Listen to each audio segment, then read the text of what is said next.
Welcome back to my YouTube channel or welcome to my YouTube channel. My name is Grace and today's video guys, gumawa na naman ako ng makeup tutorial para sa inyo. Sa mga gustong rumampa o umawra dyan, best, ayan, ito yung ginawa kong makeup look. Pwede mo din siyang suotin sa kahit na anong occasions. At madali lang siyang gawin guys. Kung gusto mong makita kung paano ko ginawa itong makeup look, then please keep on watching. Okay guys, so let's start. First, maglalagay lang ako ng primer.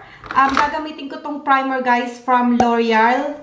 This is the infallible mattifying primer. So shake lang natin ng konti before natin ilagay sa ating face. So maglagay tayo ng primer para may kakapitan ng ating hunda. For my foundation guys, I will be using this LA Girl na Pro Matte HD High Definition Long Wear Matte Foundation. Ang haba ng pangalan. So ito yung gagamitin ko. Actually, meron silang isang version nito, yung dewy finish, pero itong gagamitin ko ngayon is matte. So kuha tayo ng 2 pumps. Sobrang ano na to, fake ng consistency ng foundation na to guys. Ayan. So yan, nakikita nyo 'di ba? So ilalagay ko lang siya sa aking face like that. At saka ito, hindi siya masyadong yellow undertone compared dun sa dewy na isa, na dewy finish. Ayun, yellow undertone talaga yun. Pero ito parang may pagka pink undertone din tong foundation na to. By the way guys, I'm using sand. So ikakalat ko din siya guys sa neck ko kasi nga para pantay din. So medyo napadami ata yung lagay ko. So i-blend ko lang siya ng damp sponge. Unahin ko na dito sa aking neck para hindi siya kumapit sa ano ko, sa damit ko. Ayan, sobrang pink undertone nito. Maganda guys yung finish nitong foundation na to. Maganda rin yung coverage niya. Ayan, tignan nyo guys. Hindi siya yellow undertone. So, sobrang pink undertone ng foundation na to, best. So, next guys, concealer. Gagamitin ko tong concealer from LA Girl. Ilalagay ko lang siya sa aking under eye.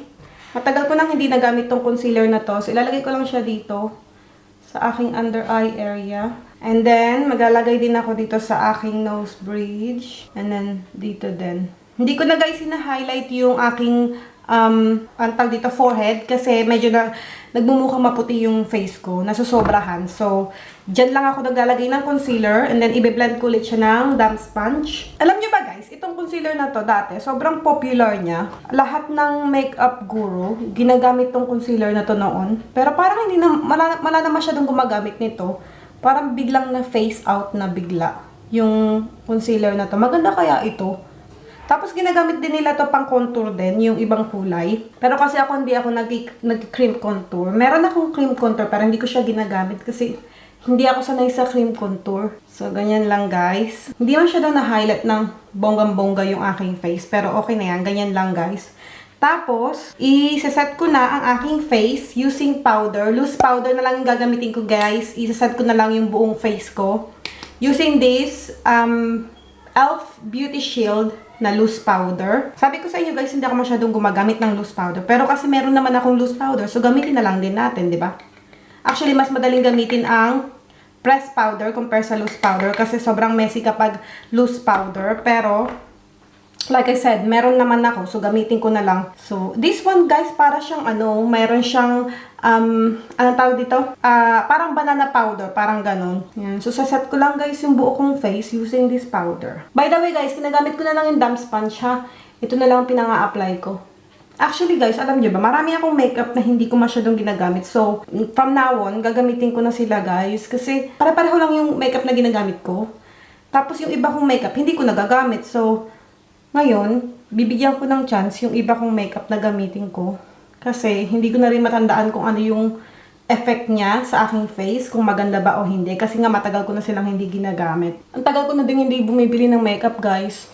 Nagamit ko na lang kung anong meron ako kasi sayang yung pera. Unless meron akong makeup na gustong-gusto ko talagang bilhin, pero most of the time, hindi na talaga ako pumupunta. Hindi na nga ako, parang lumalapit sa makeup aisle. Kasi, hindi ko naman na kailangan. Gamitin na lang natin kung anong meron tayo, best. Ayan. So, ayan guys. Naset ko na ang aking face.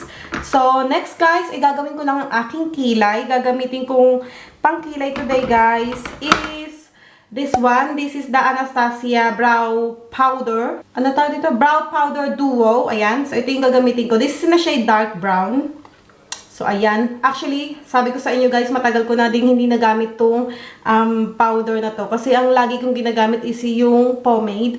Pero ito yung gagamitin ko today guys. And then, I'm going to set it with my Anastasia Clear Brow Gel. So, itong dalawang to guys is perfect together.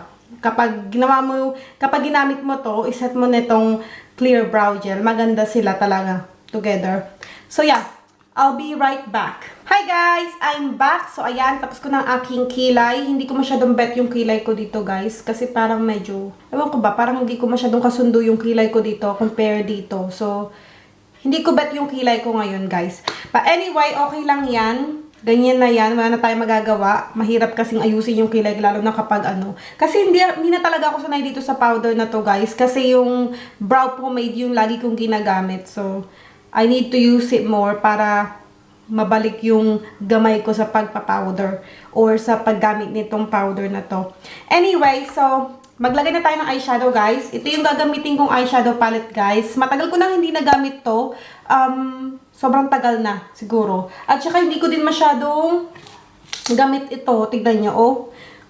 Wala pa akong na-hit na pan dito sa eyeshadow na to. So, gamitin natin siya today. This is the Jaclyn Hill palette. As you can see, this is the Morphe palette. Hindi ko masyadong ginagamit to, guys, kasi malaki. Gusto ko kasi, lang, yung maliit na eyeshadow palette lang. Pero kasi ang laki nito, so, hindi siya masyadong handy.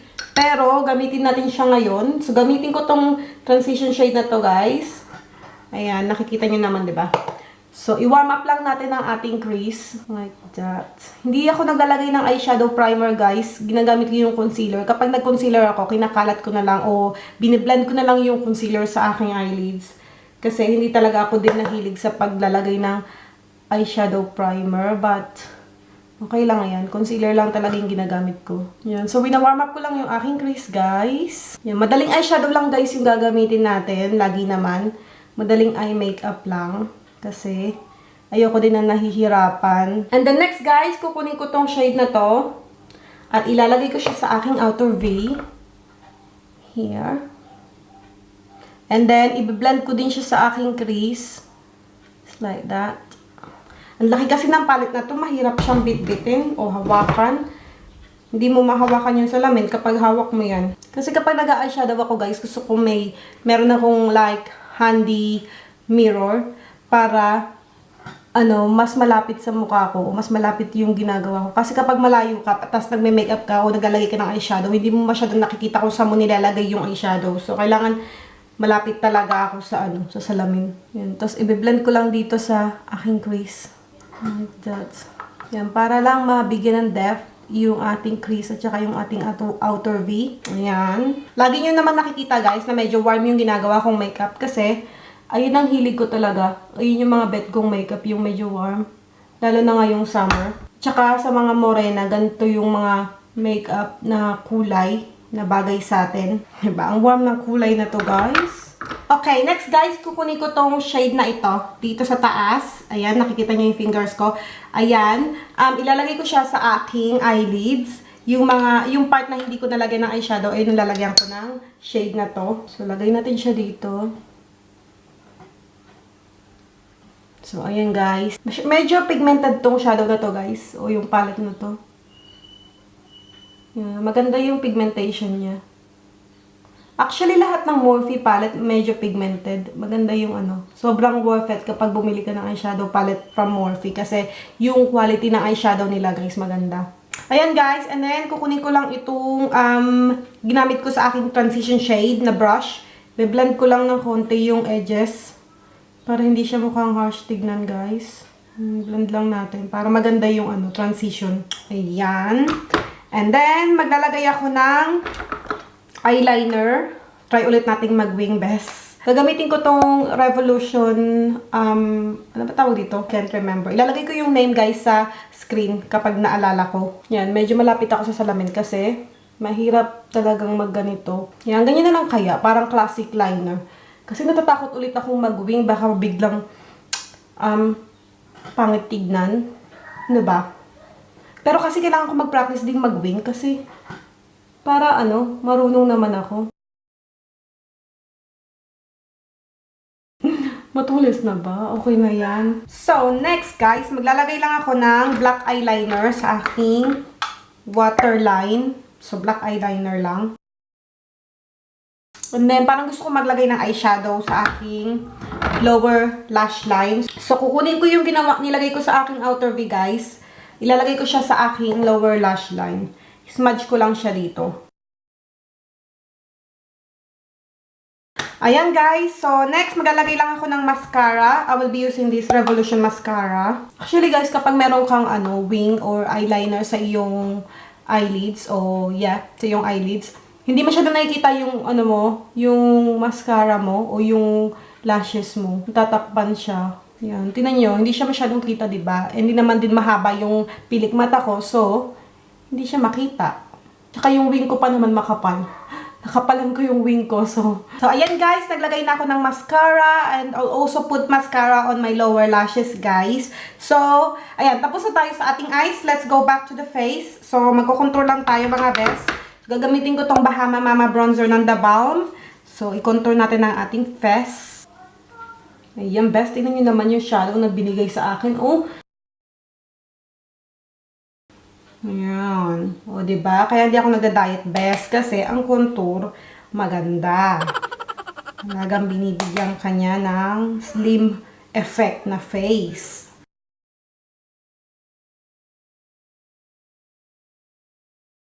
O, diba, bes? Bakit ka pa nagda-diet kung meron ka naman palang contour, diba? So, next, maglagay tayo ng blush. Gagamitin ko tong Milani Baked blush in the shade Rose d'Oro, number 2. So, ito yung gagamitin natin. Actually, very light lang tong na to, guys, na blush na to. So, okay lang kasi yung face natin naman, or yung eyes natin, medyo dramatic. So, light blush lang ang ilagay natin. Yan. So, very light blush lang, guys. Para hindi agaw pansin yung blush mo. Para yung lahat ng attention nakatutok lang sa iyong eyes at saka sa iyong face. I mean, iyong lips. Diba? Okay. So, next, guys, syempre, hindi mawawala ang aking pag-highlights. This is the Dull Light Shine Bright na highlighter. This is my favorite highlighter, guys. Kasi, bagay na bagay siya sa ating mga morena. Yan. Parang ito yung perfect highlighter para sa atin, guys. Tingnan nyo naman. Kapag nag-highlighter ka, guys, don't forget to tap the excess para hindi masyadong mapadami yung pag-highlights mo. Sige, dagdag pa. Dagdag pa more. Dagdag pa. Dito din sa aking nose bridge. Ayan. And then, guys, maglalagay din ako ng highlighter sa aking inner corner. Yan. I-highlight ko na din, guys, yung aking brow bone. Yan. Itodo na natin, best. Itodo na yan. O, diba? Talagang kumikinang ka, best. Diba?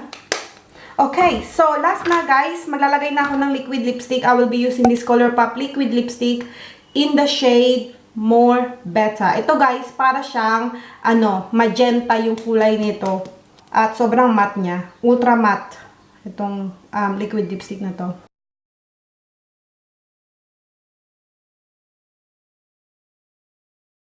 Okay, guys, so I'm going to finalize this look and I'll be right back.